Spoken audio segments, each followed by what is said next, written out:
galvanic cell or in electrolytic cell, one electrode is giving the oxidation and another electrode giving the reduction. So what is the reason behind it? Why can't we both electrode can give the reduction? Why can't the both electrode can give the oxidation? So to get the idea why the two electrodes giving oxidation and reduction, और कौन सी electrode जो oxidation देगी, कौन सी electrode जो reduction देगी, we have to be know about the electrode potential. Electrode potential क्या है? सो इलेक्ट्रोड पोटेंशियल जो कि क्लास 12th केमिस्ट्री इलेक्ट्रोकेमिस्ट्री जो यूनिट है उसका सब टॉपिक है. एंड इलेक्ट्रोड पोटेंशियल को अगर हम समझ लेंगे देन हमें पता चल जाएगा कि which electrode will give us the oxidation and which electrode will give us the reduction. So electrode potential in half cell, अगर हम half cell देखें तो 3 possibilities can be there. half cell ले लेते हैं. ये हमारे 3 vessels हैं. ये मैंने 3 vessels बना दिए. और यहाँ पे क्या possibility है? यहाँ पे हम साथ में electrode बना देते हैं. ये हमारा इलेक्ट्रोड है जो मैंने इस तरह से एक वर्टिकल लाइन ड्रॉ कर दी है. This is the electrode. और इलेक्ट्रोड किससे बना होता है? मेटल एटम से. ठीक है.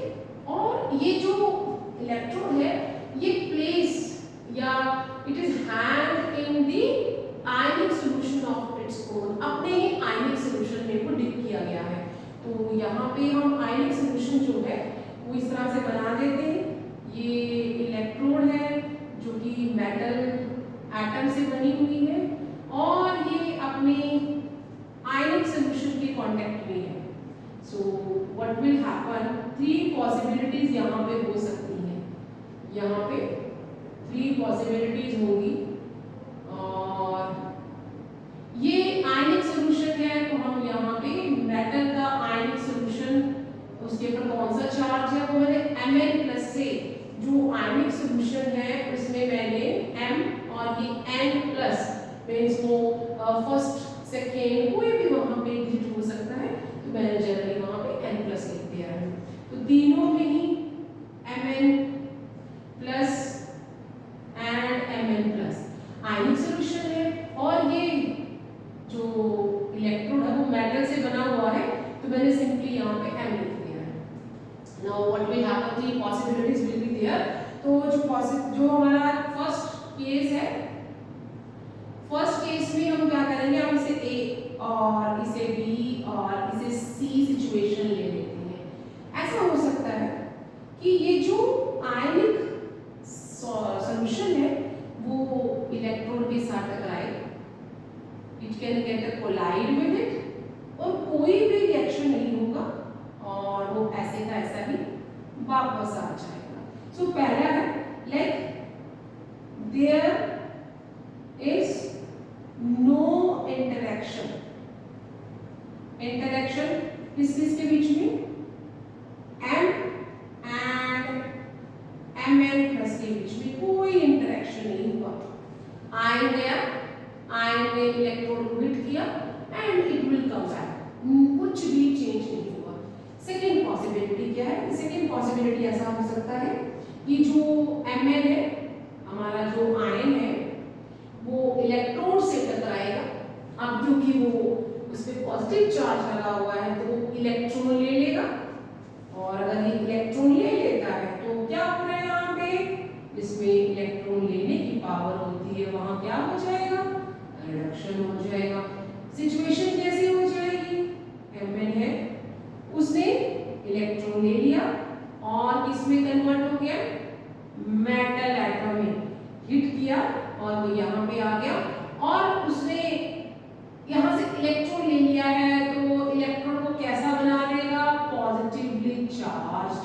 सर हम अज्यूम करते हैं कि इलेक्ट्रॉन के जाने के बाद जो इलेक्ट्रोड है वो भी पॉजिटिवली चार्ज हो गई है.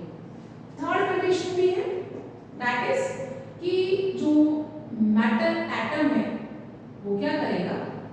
वो अपने आप को आयनिक चेंज कर देगा और साथ में क्या लूज कर देगा? इलेक्ट्रॉन. और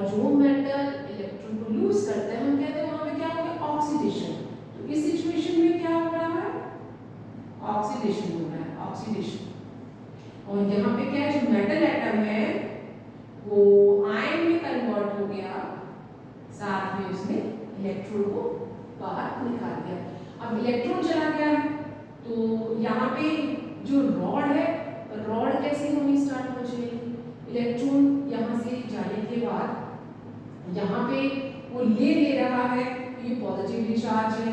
अब यहाँ से इलेक्ट्रॉन यहीं पे रह जा रहा है, तो ये कैसा हो जा रहा है, दैट इज नेगेटिवली चार्ज। तो दैट इज व्हाई जो एनोड होता है in case of galvanic cell वो नेगेटिवली या नेगेटिव इलेक्ट्रॉन का काम करता है, और जो कैथोड होता है that is acting as a positive electron, क्योंकि वो इलेक्ट्रॉन को ले रहा होता है। यहाँ से इलेक्ट्रॉन जो है वो खुद आयन में कन्वर्ट हो रहा है और इलेक्ट्रॉन वहीं पे रहते हैं।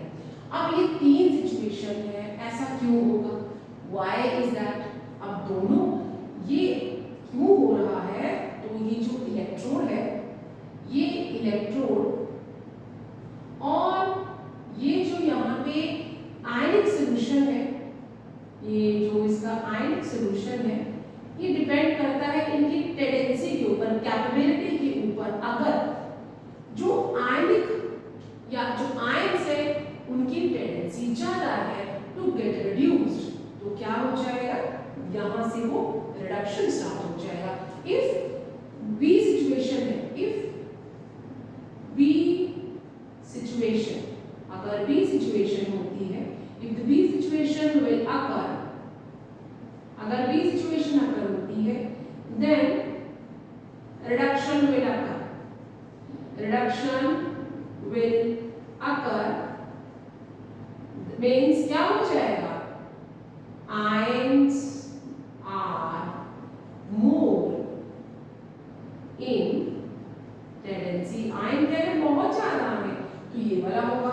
और अगर मेटल एटम की टेंडेंसी बहुत ज्यादा है तो सी वाली सिचुएशन हो जाएगी, इफ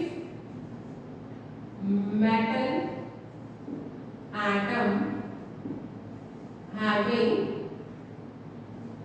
more capability और tendency capability, तो क्या हो जाएगा, ऑक्सीडेशन होना स्टार्ट हो जाएगा। जब दोनों के बीच में डिफरेंस हो, अगर तो दोनों बराबर है then no reaction will occur, ions hit करेंगे and they will come back, जो हमारा एटम है it won't be get change into ions, but if there is a difference in the capability of ions or atom, then अगर ions ज्यादा है तो reaction होगा, atom ज्यादा है तो oxidation होगा।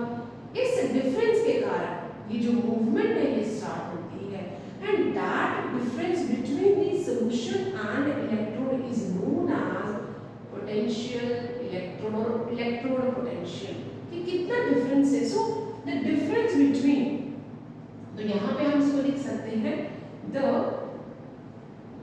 difference in the capability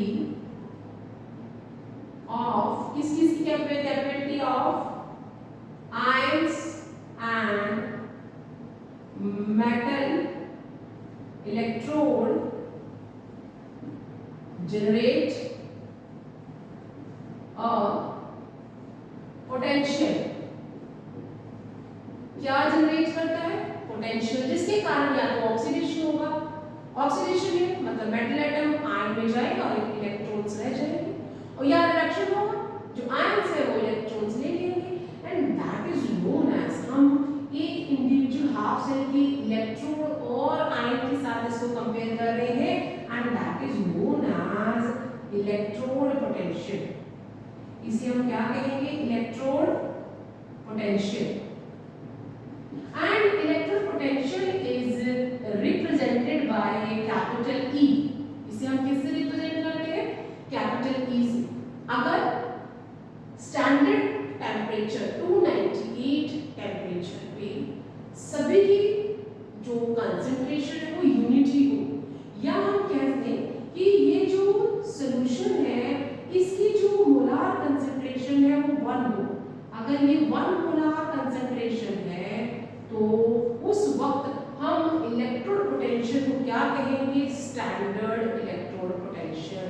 and standard electrode potential that is SEP, standard electrode potential, which is represented bye E0। हम इसे क्या कहते हैं, E0।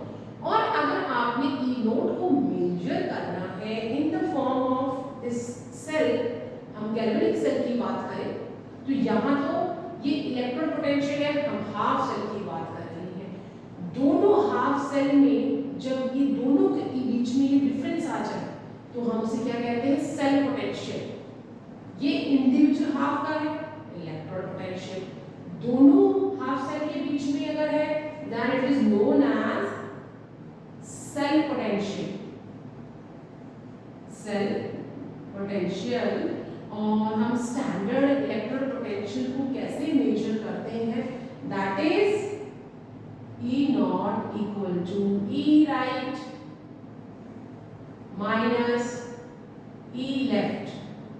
E means electron potential, right means जो जहाँ पे रिडक्शन हो रहा है, और लेफ्ट मीन जहाँ पे ऑक्सीडेशन हो रहा है। तो आप इसे ऐसे भी लिख सकते हैं E reduction minus E oxidation. और इन द फॉर्म अगर आप गैल्वेनिक सेल की बात कर रहे हैं, अगर हम गैल्वेनिक सेल की बात करें, गैल्वेनिक सेल में कैसे लिख सकते हैं, E नॉट में जो रिडक्शन है कहाँ होता है कॉपर पे, तो तब हम कैसे लिखेंगे E copper 2 plus copper minus E zinc 2 plus Zn। तो this is the way how we can calculate electrode potential. तो अगर हम ई सेल निकालना चाहें, ई सेल क्या होता है, दैट इज अ